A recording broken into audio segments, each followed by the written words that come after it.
You a Jordan guy or a LeBron guy? I'm then 37 years old. I'm Mike. 12 times out of 10. I love LeBron. I respect LeBron. LeBron might be the greatest, but me personally, preferential, Mike. I can see. Really, it's Kobe. In my preference, Yeah. it's Kobe. But it's Mike. It's Michael Jordan, though. He made the game cool.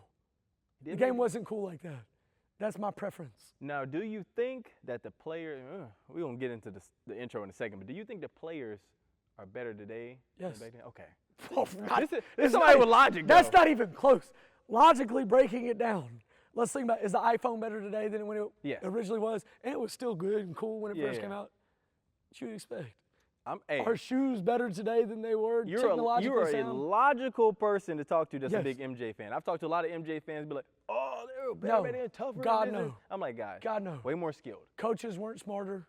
Coaches didn't have the right schemes. And they were good coaches. Don't get it twisted. They were obviously great. But it's over time, things are supposed to get better. If you don't want things to get better, then why do we keep doing stuff? Everything's gotten better. Defense has gotten better. They think the guys don't guard in the NBA. Them dudes guard. The offense is just really good. All 5 guys on the floor can do everything now. You don't have a guy on the court that can't do something. Logic. Whoa! Who knew I would make it this far? They hated, they never believed me. Yeah, I would never drop the ball. I know I make it look easy. Yeah, Mayweather with the defense. I don't care what a critic got to say. I got them picking up the pieces. That to me, you really playing with your life. I'm about to come and run it all back. I'm the new era, about to snap back. You ain't fitting for it because you all cap like.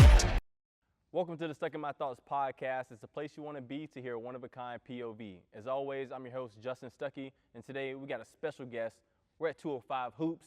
Welcome to the show, Charles Newton. What up, my guy? What's up, man? How you doing, bro? Good, man. Doing good. This is a nice facility. My second time. I came here yesterday, scoped the place. Just to kick things off, we had a great conversation before we really started this thing. How does a kid who got sent to military school growing up end up developing this, one of the best basketball training facilities in the South? Oh, you weren't going to wait, were you? No, we kicked it off early. Right off the bat. Man, I made a lot of mistakes. I've met a lot of really cool people, and then I decided to bet on myself and double down. I got in with the right guys and just kind of taking, crazy enough, all the things I learned in military school, we put in everyday use here. So it's kind of cool how it works out. Mm-hmm. When you look at your journey from that point to now, and you use the term betting on yourself, there's a lot of people out there who have a goal, have a dream, want to do something. What advice would you give to those people who may be timid to start or don't know where to start? Yeah, man, just start with one foot in front of the other. You got to have a vision. If you don't have a vision, you have nothing. But behind a vision, everybody thinks that that's it. It's like, I'm going to throw it out to the world and it's going to happen. Well, then you have to have steps to make that happen. And then at each step, you got to figure out a new way to do it. We always say plan, prepare, and pivot.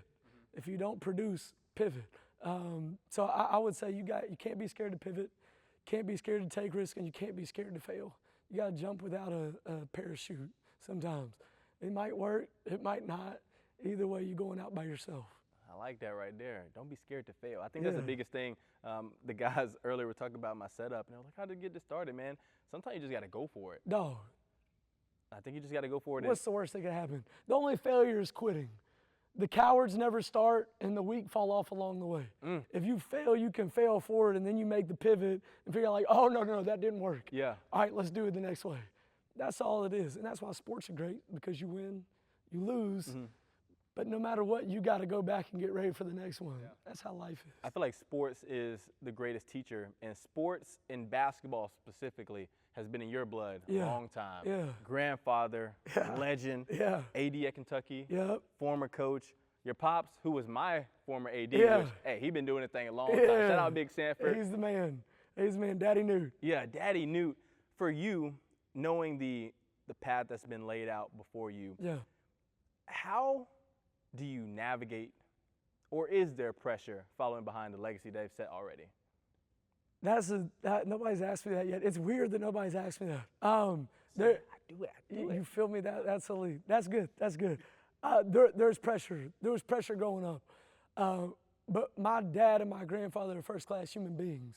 So the pressure is all that we make it. And my dad's always said pressure either makes diamonds or bursts pipes. And we like to think of ourselves, if we're really what we think we are, we diamonds in the rough. And it's okay to be yourself within that, because the whole point of being a legacy is to make it better and to go do it new. Coach did a great job. That's what we call CM. Coach did an unbelievable job. He laid the foundation. My father, literally, last 2 weeks, was just named as the chairman of the NCAA basketball committee. Shout out to that, Newt. Martin Newton, I'm so proud of you. I love you, man. You were the GOAT. But my dad, when we were going through it, he didn't want me to get into college coaching. He wanted me to go off and do my own thing. He's been the #1 supporter through this whole thing, and he was the one who told me, hey, you need to go do your thing. You need to go take a chance, do it yourself, because he understands and sees my path is different than theirs. They've lived their life. My personal journey is my journey, and we're out here living it together, and it's really dope. Now, my son, he's the fourth, Sam Newton the fourth. It's funny being a dad and seeing the pressures that like he feels. He doesn't feel them for my grandfather or my father. He feels it because his dad's Newt. And I try to tell him all the time, I'm like, dude, you have no pressure. Yeah. I'm nothing, I'm nobody. When my time is done, the only thing they're gonna say about me is that I have a great son, I had a great dad, and I got to make an impact and be involved in a lot of cool people's lives. And that's iconic right there, and just the legacy to continue to go forward. Yeah. And you said that your pops didn't want you to get into the coaching aspect, wanted you to do your own thing, but you did get into the coaching side of things. Yeah. And I heard you say this one time. You said many people believe that you got the job at Samford because of your pops. Yeah. I'm gonna let you clear the air. Let you speak on that. Antithesis, not even close. I didn't get the job because of my father. My nepotism does not exist in the Newton family. If anything, it hurts you. And he'll tell you, I learned much later after the fact, my budgetary meetings were far different than anybody else's. I might be the first person ever to be fired by their dad. He definitely got rid of us. Scott wanted to make me an assistant coach. Respect to Scott Padgett. He wanted to make me assistant coach. My dad told him he couldn't. And I got to give Scott credit, man. Scott, he had the fortitude, let's say, to go ahead and make that call, and it panned out. I mean, we had players. I've earned my craft. I've learned my craft through years. My father saw it. He knew that the reason why I chose to not go to the University of Kentucky was because Sam Newton had been there. He had done that. Martin Newton had spent time in Lexington. I wanted to go to Tennessee Tech, where no Newton had ever been, and earn a scholarship, play mid-major basketball, and move my way up. So yeah, no, it did not play a role at all. It actually hurt me and hurt us as a staff, I think, a little bit. Not saying anything that I knew, but it made it harder on everybody because all eyes were on us. Yeah, and you mentioned nepotism. Do you feel like nepotism is a bad thing in a way? Because like Bronny, for example. Bronny, I feel like, was a great hooper, had a terrible accident. Bronny can go. At the time, was he ready? Probably not. Knew he could pan out to be where he is. Yeah. But is nepotism bad? Because you see it in the business world a lot. And you see it in sports nowadays. Like, is it bad because the people who have come before you have set a solid foundation, have built those connections? No, it's not bad when things are earned. It's not bad if, look, I can get you in the door, but I can't make you shut it behind you. And that's how anything is. Nobody's ever self-made. I don't ever want to hear anybody say they were self-made, because self-made is the biggest lie in the world. Hoops isn't here just because of Newt. Hoops is here because Sandra Hennessy, our community that we've built, PJ Grooms, all of our professional athletes, Hoops is here because of them. Hoops is going to be even better because Stuck is sitting here telling our story and putting it out on his platform. I'm not self-made. Nobody, no individual is ever self-made. LeBron wasn't self-made. Somebody took a chance on the high school kid. Like, that's how life works. Now, when things are given and not earned, that's when it becomes a problem. When kids are entitled and not empowered, then we have an issue. And that's our job as coaches, as youth developers, as leaders in the business world. Our job is to teach kids, adults, young adults, how to be empowered and not entitled, and how to go get it and not just be given it. Yeah, and this may be a similar answer, or it may be different. You talked about we're not self-made. You're in a coaching position. Yeah. We just had a bunch of athletes in here getting work. It was so cool to see the dynamic of now I'm 25, and I remember the time where I was in those basketball shoes, going to AAU practice, going to high school practice, continuing to get in that daily work. For you, working with these athletes, what's been the most rewarding part of it all? Man, the community. Like the coaching is a small piece of it. We have the coolest community in the world. It's not just a gym where guys come and work out. Y'all just saw it. They're coming in, they're staying after 20 minutes to hug you, tell you they love you. We spend more time talking about being a great person over being a great player. The basketball is going to take care of itself. We have, hands down, the coolest basketball community in the world. And it's our parents, it's our mini hoopers, it's guys like Alex Reese who's playing professionally and bartending. They come here like, hey, big cat, I don't know what I want to do. It's like, no, you're not allowed to give up on basketball. Lock in, let's kill it for a summer. Man, AR just had a league, not a G League. He had an NBA contract out of being out of the game. And like just being a part of those stories, having guys like that be members and be bought into our community, that's the coolest thing. Trendon hosting a camp on Friday. Trendon Watford has never had a basketball camp here. Trendon Watford coming back and hosting a basketball camp and saying that he wants to give away 150 backpacks to kids who can't afford them for school, that's cool. That's the biggest part about what we do. Yeah, I love that. I love the stories, and this ain't got nothing to do with what was on the script, what was planned, but you brought up Alex Reese, who I would love to sit down with. I went to Lena, he went to Pelham.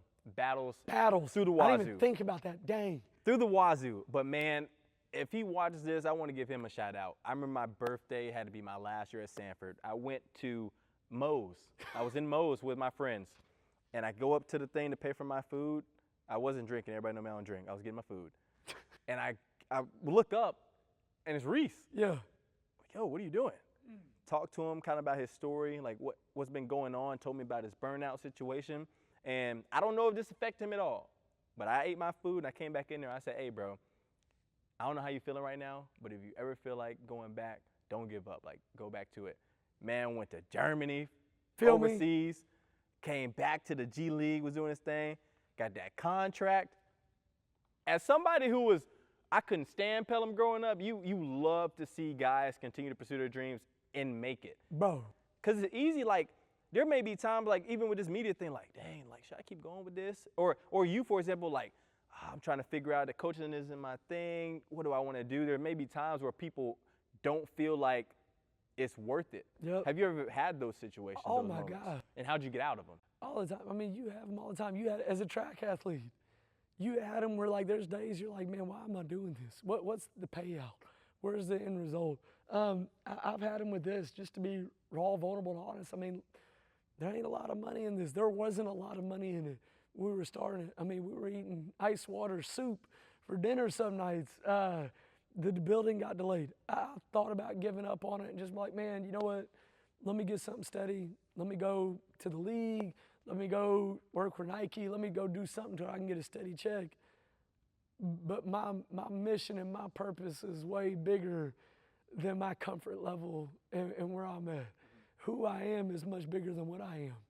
So I'll be little 205 hoops in Birmingham, Alabama. Coach. Little for long. Yeah, we built it's growing. It's growing. But like when you started doing track, you ain't know it was gonna turn into you going to Samford and Auburn and then turning into this, which, by the way, bro, I've seen so many of these. This is the rawest and realest one I've ever seen. Appreciate and it. It is so cool because it actually highlights the people and ain't about the Hollywood stuff. Yeah. So salute. Appreciate but like that. with this, there gotta be times when you do this that you're like, man, I just watch you carrying. For those of y'all that don't know, he has 2 trucks full. He has extension cords, cameras that he set up. Started to put your business out there. No, it's good. But he's out here writing, directing, and producing this. Tell everybody, are there times where you feel like waking up, you're like, all right, I gotta do this?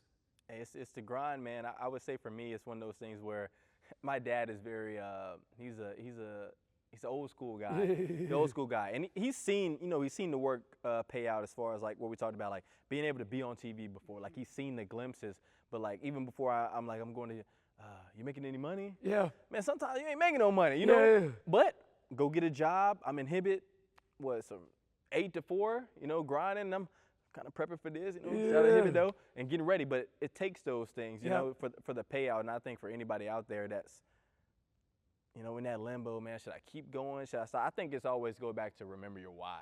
I think that's it for me. Like, I remember why I started. I wanted to highlight the people and give them a voice in a way that other people weren't doing. Right. I wanted to hear their stories and make them feel comfortable. Like, because there's a lot of people who don't feel comfortable on camera, let alone off camera, telling their story. 1,000%. I wanted to make it a place and a platform where I'm talking about anything and everything under the sun, chopping up one-of-a-kind point of view. That's my biggest thing. That's real. And so I think that's the coolest part of it all. But kind of keeping back to what you said, you mentioned the finances were kind of low first, and you mentioned Nike. And this ties into my next question anyway. With your experience, like with college athletics, working with pros and everything, we've seen the branding side of it, the marketability, NIL, all of that is like skyrocketing. Yeah. Have you had to like pivot and change your focus to like teaching those lessons or trying to help them out in that area? We keep a distance, and this is what people got to understand. Know who you are and know your skill set. Mm-hmm. My job is to surround everybody with better people, because there's always somebody who's better at the NIL stuff. There's always somebody who's better at financing. So our job is to provide these guys with a team, and our team can help navigate these lines. And their job is to say, all right, Stuck, where do you want to take this? What do you want to do with this? Okay, this is where you want to take it. Well, here's what you got to do. Here's the steps. If you need a finance guy, we've got finance guys. And truthfully, that's what makes hoops so unique.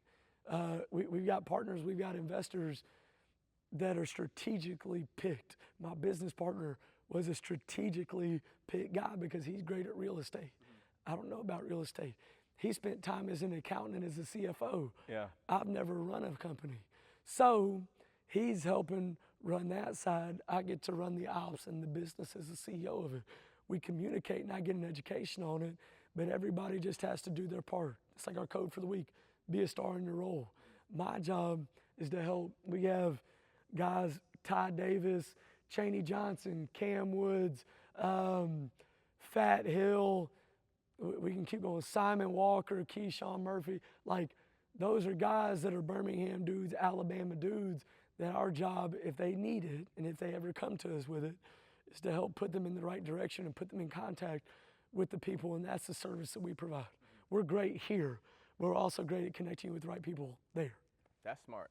And not having, all the answers, I think it's huge. Because that's where people either have success or find themselves unsuccessful because they think they know everything, try to control everything, and then everybody's messed up in the end. Everybody's messed up. And so I don't think that's if I'm the smartest man in the room, I need to find a different room. Find a different room? I need to find a different room. That's like I feel like the lesson. I love being around basketball. I was telling somebody that the other day. You learn the greatest, and I'm a track guy, but I'm a hooper. No. Jermaine Marshall told me, I have on authority. You're cold. Yes. I need you to pull up to Infinity Club. Don't care. I need you to hop in with them. I've heard. I will hop in a run. I will hop in a couple of them. I think the people who know me, they know.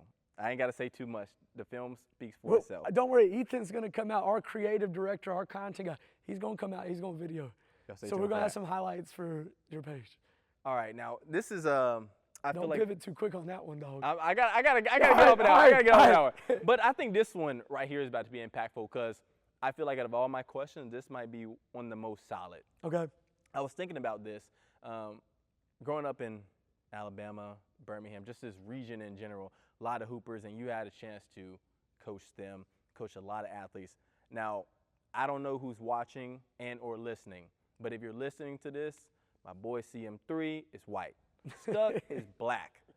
You have a lot of athletes who are black or African American, which is cool. Yeah. But as a coach, you try to teach athletes more than just on the court, but life in general. How have you had to educate yourself about what your black athletes may face when they get outside these lines? Well, like that as twofold, because understanding how I grew up, I grew up a little different. Well, tell us how you grew up then. Like my dad, I didn't grow up the typical just white kid. Yes, I had all the privilege, all the benefit, everything in the world. Anybody who says that they don't, it's a lie. Just stop playing yourself. It's a lie. But there is an act of being real about it. is my dad didn't let me just hang out with white kids, because the world isn't just white. The world isn't just black. The world isn't white or black. There's many facets to the world. What I've done is I know what I know and I know what I don't know. The biggest thing that we can do as white coaches, as any coach, white or black, God gave you 2 ears and 1 mouth for a reason. Man, sometimes we just got to shut up and listen, because a lot of people, everybody goes through their own stuff. I got issues that I face. You've got issues that you face. They're different. But if I don't meet you somewhere in the middle, and if I don't sit here and listen and learn what you're going through, how can I ever expect to know it? Because even as a young black man in Alabama, there's a different young black man that's out east in Gate City that has a different experience growing up than you. There's a different one that's in rural Alabama. The school got shut down 4 years ago. That's experience was different than anybody's. And we just got to be more compassionate and listen. The problem with the world right now is everybody wants to talk and don't nobody want to listen. So the truth comes up missing because we're not meeting each other in the middle, right? If I listen and you listen and we meet each other in the middle, we can find some common ground there to unite each other. But I'm giving you a long story and a long way to say is, listen, don't always talk. My job isn't fully to educate. My job is to have people around me that can help educate these young guys. PJ Grooms, who's been here. PJ is a young black man from the city of Birmingham. PJ played basketball. He was a hell of a player. So PJ tutors and brings along more of those kids. I get to be Uncle Newt, and PJ gets to be Big Bro. And Big Bro educates him. Here's where you go get your haircut. Here's where you stay out of. You can't get framed if you're not in the picture. Stay in the right spots. Do the right things. Stay away from girls at this age. You'll lose a lot of money chasing women, but you'll never lose women chasing money. Do the next right thing. That's our job, is to kind of put those messages in their lives. That was a bar. You feel me? That was a lot of bars right there. I do quotes, and that would definitely be. You can take that one. I'm gonna put PJ. Everything's borrowed. Yeah. That's Chris Rock. Everything's borrowed. Yeah. Everything's borrowed. I like that right there. Yeah. I think for the cool thing about being a coach is you have to teach these athletes and prepare them for whatever they might go through out here on the court. But I think as a coach, as a person, as a human being, there's some things you can't prepare for. Yeah. And one of your former athletes, Caleb White, he passed in a workout, doing what he loved to do, grinding. Those are the things you can't prepare for. For somebody who's been in that young athlete's, that young man's corner, when you got the news, how'd that affect you? It affects me now. Man, that stuff will haunt you, you know? Because, like, that kid was special. Our court, that's Caleb's court. There's his jersey. His older brother, Cam, works for us. Caleb's living on. That hits you, man, in a way that you don't expect. And no parent should ever have to bury their child. His dad is a legend in Birmingham, and I feel it for Curtis heavily. Caleb was about to do big things. He really was. He had a visit with Western Kentucky set up for 2 weekends from then. He was supposed to come and be playing with our Infinity Club guys that day, and wasn't supposed to be at high school doing what he did. Now, it's not saying anything would have changed, so all due respect. But you got guys like myself, you got guys like Coach Barber at Pinson, that shakes your world. The truth is, I don't know, but you just do the next right thing, and you try to pump and promote and build and go that much harder for them, for the kids that are coming up next. Because Caleb's special, and Caleb lives on. Go ask Clyde Walters what Caleb means to him. Excuse me for getting choked up. I don't do that. This is authentic. But go ask Clyde, and y'all see Clyde coming up. He's going to his junior year. He just put the whole world on notice. When he's a lottery pick, ask Clyde what Caleb means. With losses like that in our lives, like I said, we can't prepare for them, and I feel like sometimes that can bring out the best in us, make us into our true form, like the young man you just mentioned, Clyde. For you, do you feel like that brought out different emotions that you had never, thought about, or taught you some stuff about yourself? It made me more compassionate. I'm a high energy dude. Y'all have seen our stuff. It's all go, go, go, all gas, no brakes. But it makes you take time to sit down with everybody every day, because you don't know the last time you're gonna get to talk to somebody. I don't know the last time I'm gonna get to be on the phone with my son. I don't know the last time I'm gonna get to talk to my parents. It makes you take that time and say, all right, hold on. I call you nephew every day. You call me Uncle Newt, but let's sit down and break down what's going on in your life. Because I never know the moment that I won't get to do that. I don't know the last moment I'm gonna get to talk to you. I don't know the last time Caleb was scared of dogs, scared to death of dogs. And Rivers is the only dog that he's ever loved on. I don't know the next opportunity I'm gonna get to break somebody out of their comfort zone. So we take every single opportunity to have compassion, to be open-minded, and to just love a little harder. Yeah. You love these athletes like your own kids. Yes. But you have your own kids. I have my own child. And I've seen you talk about this. You're a kid young. Yes. And I do this thing like, what were your thoughts when? Because it's stuck in my thoughts. What were your thoughts when you figured out you were having?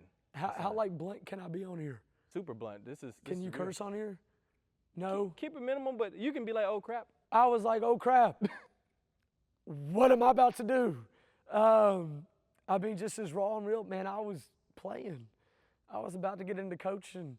And I was excited to be a dad, but I was scared. I mean, me and his mother weren't together. He's the greatest, let's find the right word, the greatest surprise ever.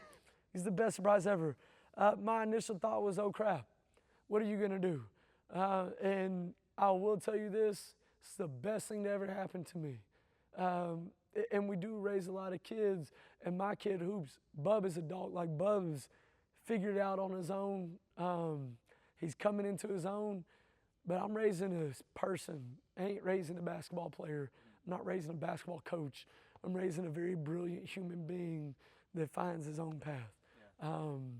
But yeah, I was shook, scared, nervous, all those things. And you know what? I'd be lying if I said I hadn't been every single day other than that. Like every day from then, that feeling hasn't changed because you're living life for the first time. This is your first time being on earth as a 25-year-old. It's my first time being on earth as a 36-year-old raising a 12-year-old.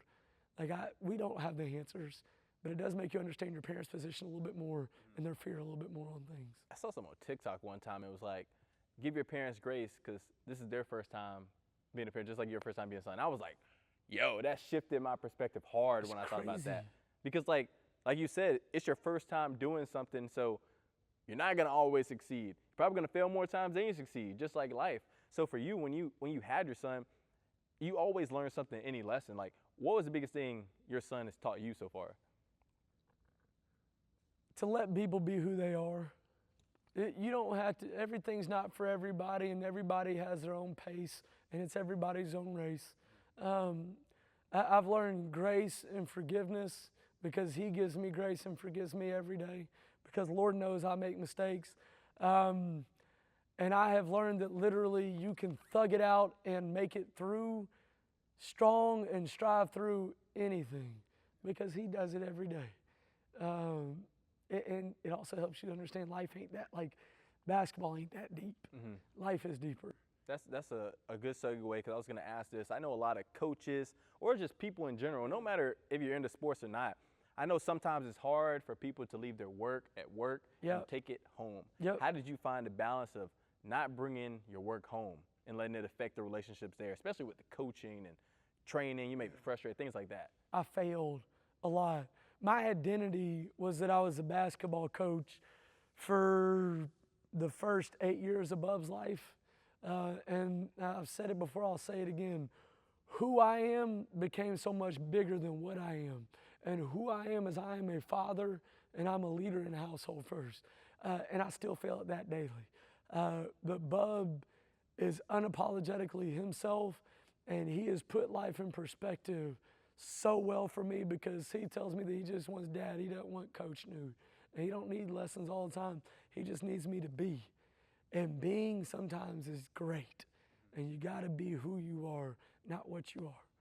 Well, you have been a great person, great coach, great leader, have set a huge foundation. Just the embracing of me just even coming here in the last, Love. 2-3 weeks has been crazy. But I appreciate you sitting down, but before you go, I ask everybody that comes on the show, the name of the show is called Stuck in My Thoughts. Yep. CM3, what do you constantly get stuck in your thoughts about?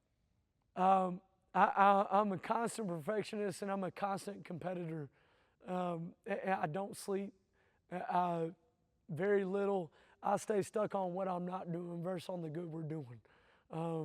It's hard. It's a pain in the butt. I have people tell me all the time, like, they don't understand. It's like, yeah, we've built something great, but I'm always a what's next guy. I get stuck on what I'm not doing and where we can be going, and I get stuck on people not liking us and understanding this. And can I give a message? I've been hated on more since doing something good for everybody than I was ever when I was doing stuff selfishly. I've been hated on more for doing this because I go to open arms. It's like, hey, how can I help? When you do that to a generation and a culture of basketball that doesn't understand people genuinely wanting to help, you get hated on. You just got to keep doing the next right thing, stay locked in, stay solid, and have a code and a culture that you build yourself off of and move off of that. Keep chasing who you are, not what you are, and love your people because your people ain't going to be here forever. I like that. Man, you got me stuck in my thoughts about a lot of things there. I'm big, like you said, as far as I got to do the next thing. Like, what else can I do? Where's the balance that we need to find, though, as far as continuous improvement and appreciation for where our feet are? Yeah. Well, you can be where your feet are and be holy in the moment, but when you go down and sit down at night, you have to plan, prepare, and then you go put it in action. If it doesn't work, pivot. So we plan after, but in those moments, be in the moment, and you're a competitor. Phil Knight said it, grow or die. We can't stop growing. We can't stop going, right? I'm gonna open up this text message that Hit me with I it, bro. sent to my coach. Actually sent this to me last night, Coach Tiffin. Shout out Coach Tiffin. I tell your dad all the time. Go If Tiffin. there's any coach that needs a statue at Samford, Go it's Rod Tiffin. Tiffin. Go Tiffin. He made pole vaulting an iconic sport at Samford. Obviously, all track and field. That speaks for itself. But specifically, his skill, it's unbelievable. Yeah. Even I became a fan, and I didn't understand it. That's my guy. He's a Lena guy, too. So, shout out Coach T. Respect. I sent him a message last night, and I'm not saying I'm coming back to the track, y'all, but I have been working out. Okay. I've been grinding. Okay. And I sent him this message when I got done working out. It was 8:43 p.m. And I said, I've been on my grind, got a lot left in the tank, with an emoji. And his response was, grind or die. Grind or die, grow or die.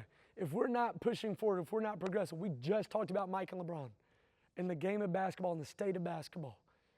If we're not progressing, then what are we doing for our future? What is our only job on this earth? To make the world better for the next generation and the people coming up. If I stop pushing, if you stop pushing, if you stop at podcasts, and I don't see you in NBA and if NFL stuff, then we failed the next kid from Helena that does track and field that wants to get in this. I have failed the next guy who's like, you know what, I want to invest in individual people and not teams and not take the glory of a trophy. I want to have my trophies be my people. We failed them. We had to keep growing. But we also, have you ever read The Alchemist? No, I've heard of it, though.